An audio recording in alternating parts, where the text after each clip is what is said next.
O Vasco contratou o Sapinto, né, para essa temporada.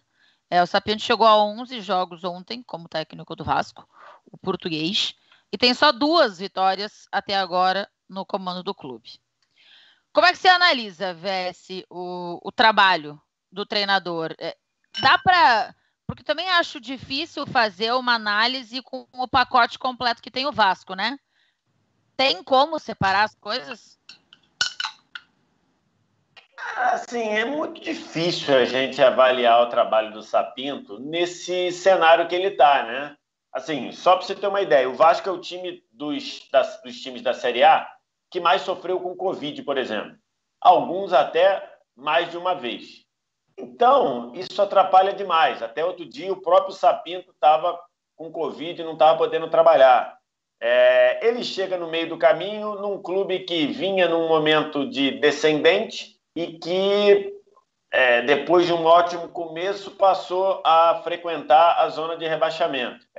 O Vasco tinha na Copa Sul-Americana uma esperança de ter um ano feliz, inclusive do ponto de vista de autoestima, avançando na competição, do ponto de vista financeiro, de que a competição paga aí um valor importante para o cenário atual do Vasco. E aí você faz tudo isso, como diria um grande amigo do Jorge Igor, tudo ao mesmo tempo agora. Então é difícil, né, cara? Assim, a gente avaliar e colocar, mas de fato o trabalho não é bom. Em nível de resultado, o Vasco mostrou em alguns momentos do jogo uma intensidade e uma ocupação de espaço interessante. Ontem, por exemplo, o Vasco perdeu um caminhão de gols. É um pouco da temática que a gente falou ali. E que aí, assim, você olha e coloca, mas ele escalou o Ribamar. Ele escalou o Ribamar, mas olha ali, qual era a opção? O Cano estava com Covid, então você não podia colocar. O Cano faria ali pelo menos 2 dos gols que o Ribamar perdeu. Eu tendo a acreditar que o Cano faria sem muito mistério. Então você já muda um pouco a coisa. Colocou o Ribamar, mas tem outro para colocar? Então o Gustavo Torres também perdeu um gol, né? Que ele entrou pela direita, o Ribamar estava livre, o Gustavo Torres chutou para o alto.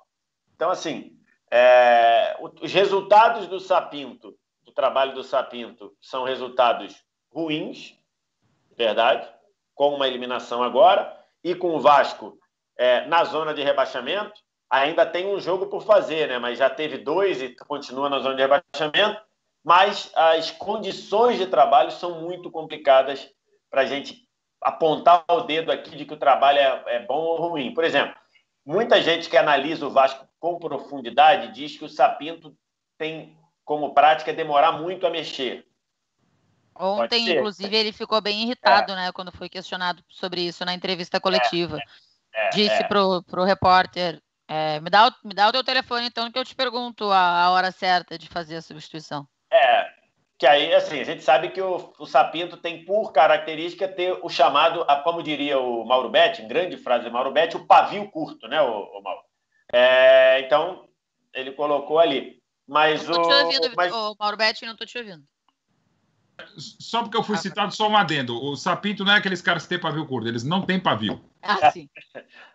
Então ele chegou lá e respondeu assim, então você tem essa coisa para falar dele, mas olha para o banco do Vasco também. Será que te dá tanta motivação ou tanta vontade de mexer assim? É um ponto importante, né? Você vai ficar ali... Aí a dúvida é entre continuar com o que está dando errado ou colocar quem você talvez não tenha muita confiança de que vai dar certo. O que é pior ou o que é menos pior? É pecar por ação ou pecar por omissão? Quando a gente parte para essa análise, Tainá, quando a gente parte para esse tipo de questionamentos, que fica muito no achismo, você pode achar que ele tem que pecar por ação, eu posso achar que ele tem que pecar por omissão, tá na cara que a gente não tem muita base para criticar ou para analisar o trabalho, né? Ele está num ambiente muito complicado. Um ambiente, no geral, muito complicado. Então, assim, os resultados do trabalho do Sapinto, nos resultados, são ruins. No trabalho, eu não sei se é tão ruim assim. Eu acho que seria regular. Também não é bom, mas também não é ruim. Então, quando a gente chega aqui, ou seja, resumindo, eu tô sambando aqui para explicar e tá na cara que o contexto ali atrapalha demais o trabalho do Sapinto, como atrapalharia do Mourinho, do Klopp ou do Joel Santana. Então, acho que é isso. Ô Jorge, se a gente fala de resultados, os resultados são ruins, né? 2 vitórias só em 11 jogos é muito pouco. Mas se a gente analisa todo o contexto, até um pouco do que consegue apresentar no jogo, como o VS disse, ontem o Vasco teve, e o próprio Sapinto falou isso na entrevista, né?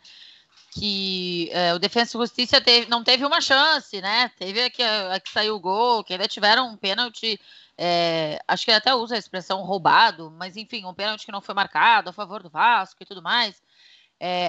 No pacote completo, como é que você analisa o trabalho do Sapinto?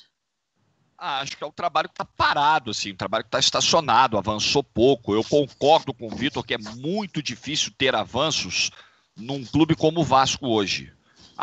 O fora de campo não interfere no campo. Claro que interfere. Daqui a 10 dias acaba o mandato do Alexandre Campelo como presidente do Vasco.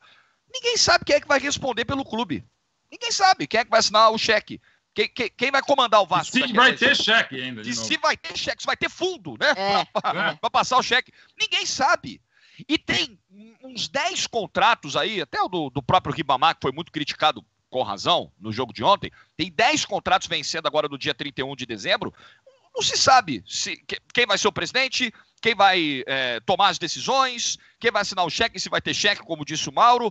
Eu sei que isso é muito difícil, eu sei que em qualquer situação igual, é difícil trabalhar, mas o Sapinto certamente sabia do que ele estava enfrentando. Bastava passar 10 minutos na frente do computador, pegar o celular, fazer uma pesquisa, ele ia descobrir. Ele não veio, eu duvido que um profissional saia do seu país, saia do seu continente para trabalhar num lugar distante e não busque informações antes de estar lá. Então o Sapinto sabia com certeza o que ele iria enfrentar. É um time que parou ali com a formação de 3 zagueiros, é um time que no ataque com o Cano ainda sai alguma coisa, mas ainda uma produção pobre, sem o Cano esquece.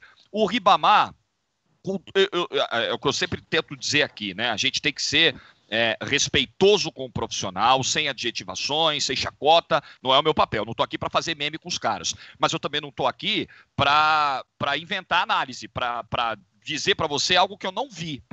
O Ribamar, assim, é um jogador extremamente limitado para estar num time de primeira divisão, com todo respeito ao profissional. Aqui é uma análise do trabalho do Ribamar. Ontem foi constrangedor. Né, o desempenho do Ribamar ontem, o gol que o Gustavo Torres perdeu também foi constrangedor. Então, assim, o Vasco é isso. O material que o Sapinto tem nas mãos, não é lá essas coisas? Não é. Mas o que se espera de um treinador é que ele consiga tirar um pouco mais desses caras. E até agora, nesses 11 jogos, eu sei que é um prazo curto, mas se tirou muito pouco. O Vasco pouco saiu do lugar, ou sequer saiu do lugar com o Sapinto. A galera aqui nos comentários assim tá muito dividida sobre o trabalho do Sapinto. O Jaime acha que tem que manter o Sapinto para tentar salvar o Vasco do rebaixamento. Mas aí o Lucas Coutinho já disse, se não demitir, cai. Se demitir, tem 10% de chance. E muitas críticas ao Ribamar. Assim, algumas que não dá nem para ler, porque desce muito o nível, mas muitas críticas, de fato, ao Ribamar.